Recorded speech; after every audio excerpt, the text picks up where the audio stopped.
Let's try moving the fingers. Here I'll be explaining how to move the fingers on the hand. I'll be explaining with the user interface of version 2.2. Here's the model. This time, we only need to see the hand part, so let's zoom in on the hand. In Pastel Action, there are 3 ways to move the fingers: by the finger, by the joint, or all fingers at once. This is how it moves when you control it by the fingers.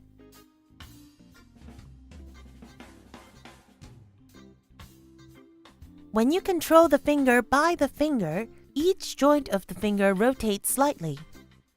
You cannot change the degree of rotation of each individual joint. To change the degree of rotation of each joint according to the needs, you need to move it by the joint. If you move it by the joint, this is how it moves.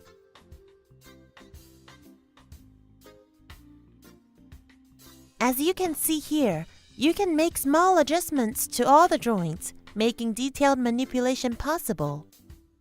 On the other hand, the amount of work required increases by the number of joints. So it's better to use this mode only when absolutely necessary. Finally, to control all the fingers at once. Here's how it moves.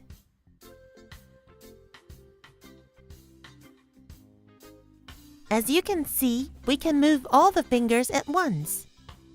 It's not suitable for detailed movement, but it allows for quick creation of simple movements like closing and opening hands. Let me explain how to use each mode. There is nothing special you need to know about moving the fingers in these modes, and it is quite intuitive. In Pastel Action version 2.2, the finger control button is separated into left and right half of the body.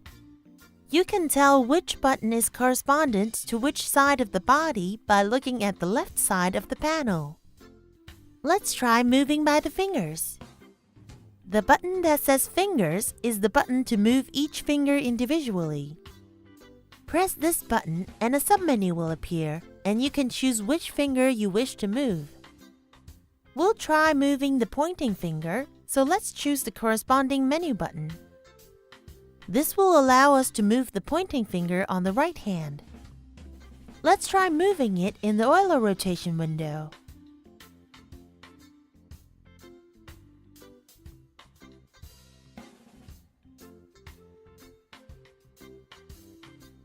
Next, let's try moving the finger joints.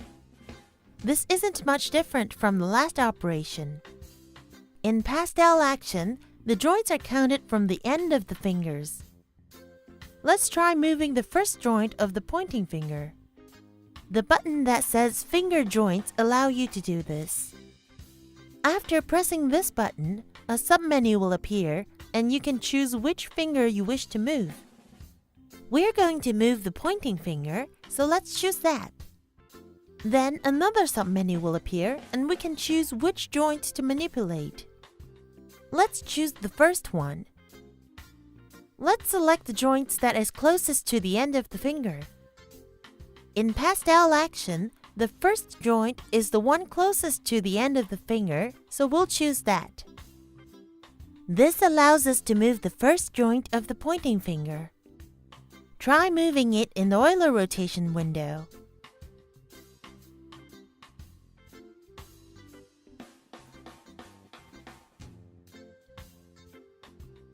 Next, I'll explain how to move all the fingers at once. We can do this by selecting the button that says All Finger Movements. After pressing this button, a submenu will appear. This allows us to move all the fingers at once. Let's try moving them in the Euler rotation window.